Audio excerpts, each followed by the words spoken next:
I can't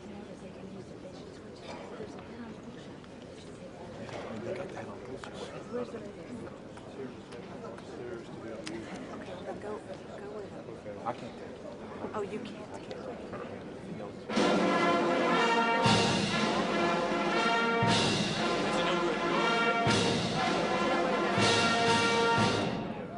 Ladies and gentlemen, the President of the United States and Mrs. Bush, accompanied by Major General Evan Haltman.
A man who loves and understands the meaning of freedom. A world leader who is committed to equality and justice for all nations. A man who has the courage to stand against oppression. A combat leader of World War II who understands difficult hardship. President of the United States.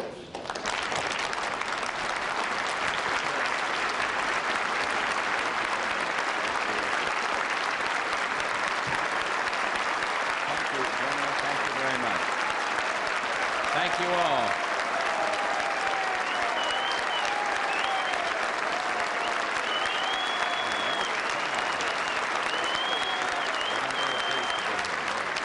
Thank you, ladies and gentlemen. Thank you all very, very much.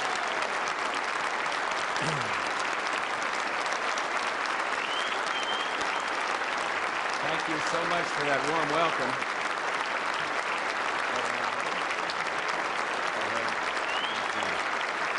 Thank you all. Please be seated.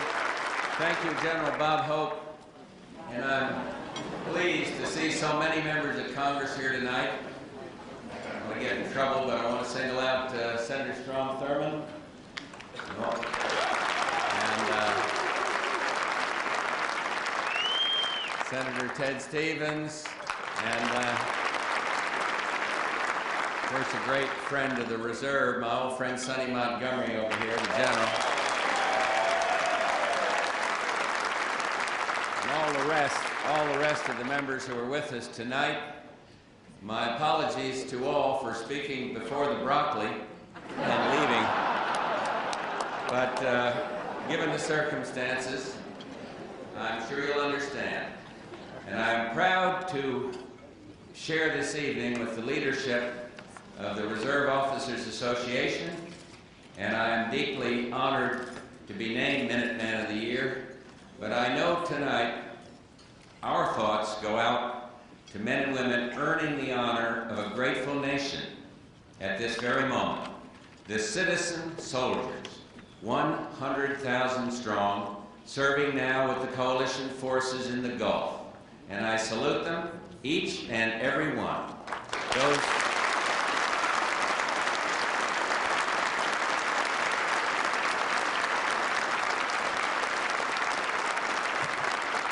Those American reservists are part of an Allied force standing against the forces of aggression, standing up for what is right.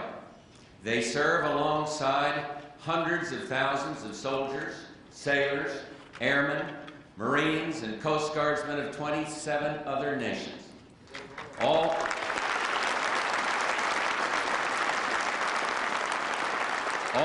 united against the aggression of Saddam Hussein. As we meet right here tonight, we are exactly 1 week into Operation Desert Storm. But it is important to date this conflict not from January 16th, but from its true beginning, the assault of August 2nd, Iraq's unprovoked aggression against the tiny nation of Kuwait. We did not begin a war 7 days ago. Rather, we began to end a war, to right a wrong that the world simply could not ignore.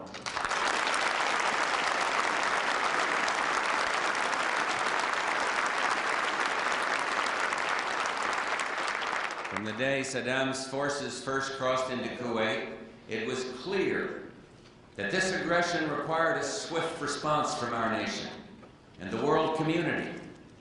What was and is at stake is not simply our energy or economic security and the stability of a vital region, but the prospects for peace in the post-Cold War era, the promise of a new world order based upon the rule of law. America was not alone in confronting Saddam. No less than 12 resolutions of the United Nations Security Council condemned the invasion, demanding Iraq's withdrawal without condition and without delay. The United Nations put in place sanctions to prevent Iraq from reaping any reward from its outlaw act. Countries from 6 continents sent forces to the Gulf to demonstrate the will of the world community that Saddam's aggression would not stand. Appeasement, peace at any price, was never an answer. Turning a blind eye to Saddam's aggression would not have avoided war. It would only have delayed the world's day of reckoning, postponing what ultimately would have been a far more dangerous, a far more costly conflict. Unfortunately, in spite of more than 5 months of sustained diplomatic efforts by the Arab League, the European community, the United States, and the United Nations, Saddam Hussein met every overture of peace with open contempt. In the end, despite the world's prayers for peace, Saddam brought war upon himself. Tonight, after 1 week of Allied operations, I am pleased to report that Operation Desert Storm is right on schedule.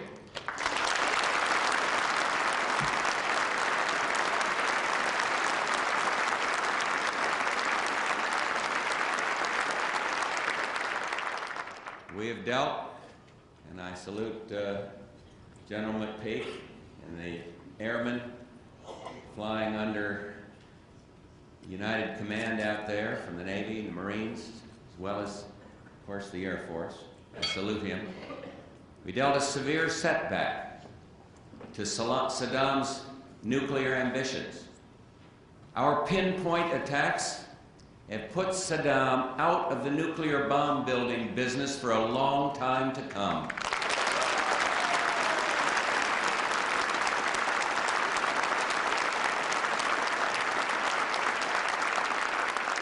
Allied aircraft enjoy air superiority, and we are using that superiority to systematically deprive Saddam of his ability to wage war effectively. We are knocking out many of their key airfields. We're hitting their early warning radars with great success. We are severely degrading their air defenses. The main danger to Allied aircraft now comes from some 20,000 anti-aircraft guns in the Baghdad area alone. And let me say, I am proud of the way our aviators are carrying out their tasks. In head-to-head combat, our jet fighters have destroyed 19 Iraqi jets, and they have hit at most one American jet in aerial combat. Step by step, we are making progress toward the objectives that have guided the world's response since August 2nd, the liberation of Kuwait and the restoration of stability and security in the Gulf. And there can be no doubt, Operation Desert Storm is working.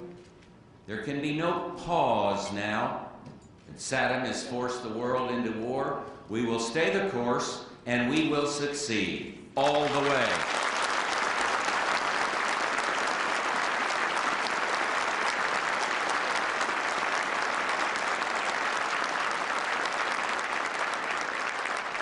As I said on the third day of this campaign, war is never cheap or easy.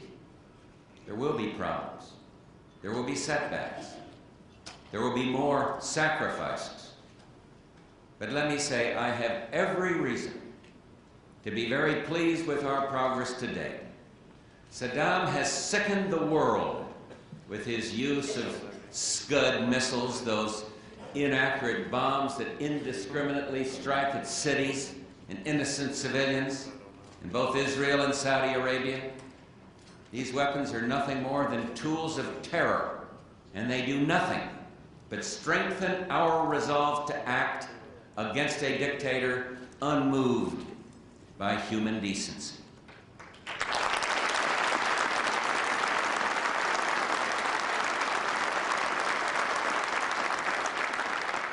Prime Minister John Major of the United Kingdom said it well yesterday. Saddam, he said, may yet become a target of his own people. It is perfectly clear that this man is amoral. He takes hostages. He attacks population centers. He threatens prisoners. He is a man without pity. And whatever his fate may be, said Prime Minister Major, I, for one, will not weep for him.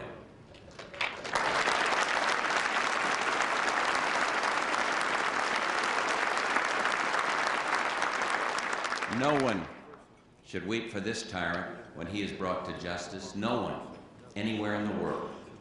I watched, along with all of you, that repulsive parade of American airmen on Iraqi television. One more proof of the savagery of Saddam. But I knew, as they read their prepared statements criticizing this country, that those were false words forced on them by their captors. And one of General McPeak's kids, one American pilot yesterday was asked why he was sure the pilots were coerced, their statements false. And he said, I know that because these guys are Americans.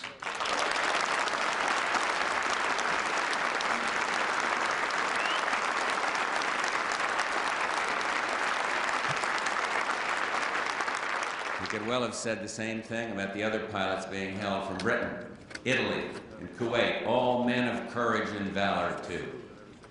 Tonight, I repeat my pledge to you and to all Americans. This will not be another Vietnam. Never again will our armed forces be sent out to do a job with one hand tied behind their back. They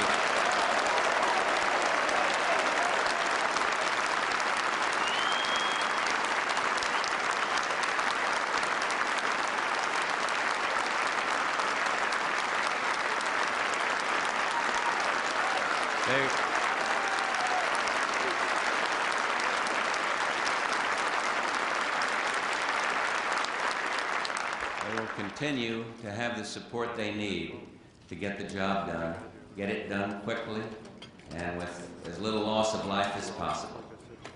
And that support is not just military, but moral, measured in the support of our servicemen and women received from every one of us here at home.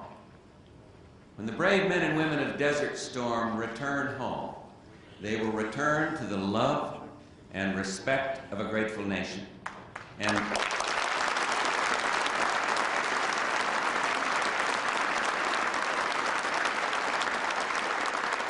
with that in mind, I'd like to say to every family of every man or woman serving overseas, we're thinking of you, and you are in our prayers. And that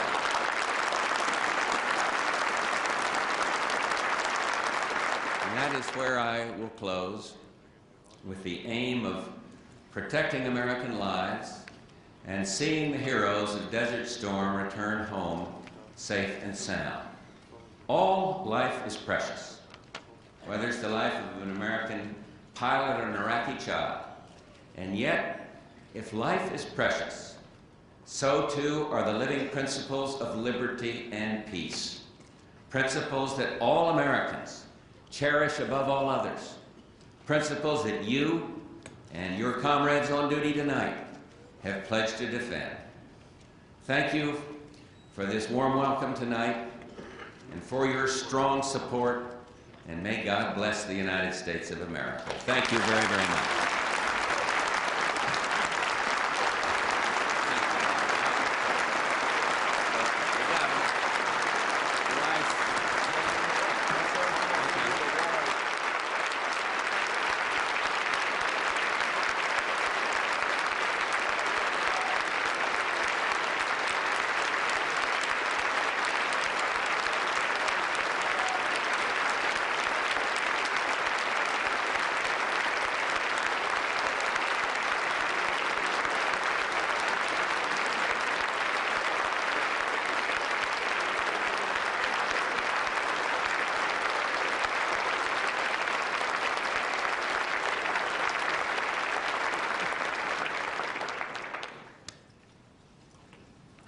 Mr. President, not only are the eyes of the world upon you, but with you rest the hopes of those who lost their freedom in Kuwait.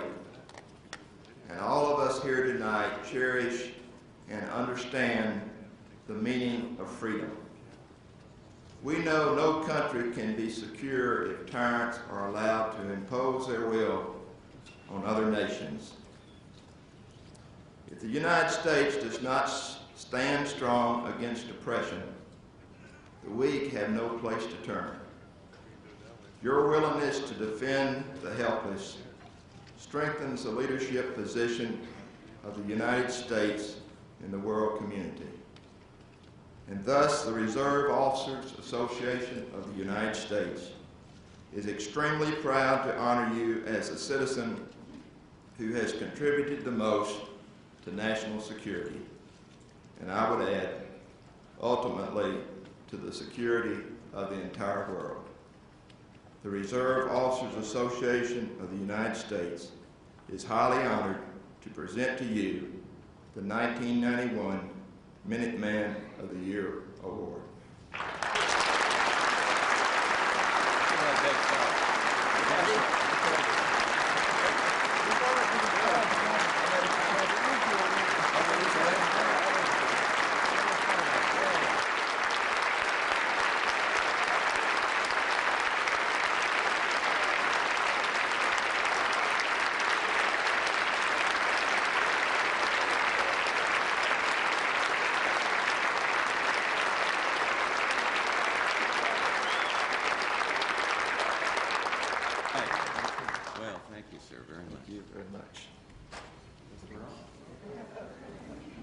Thank you all. Thank you very, very much.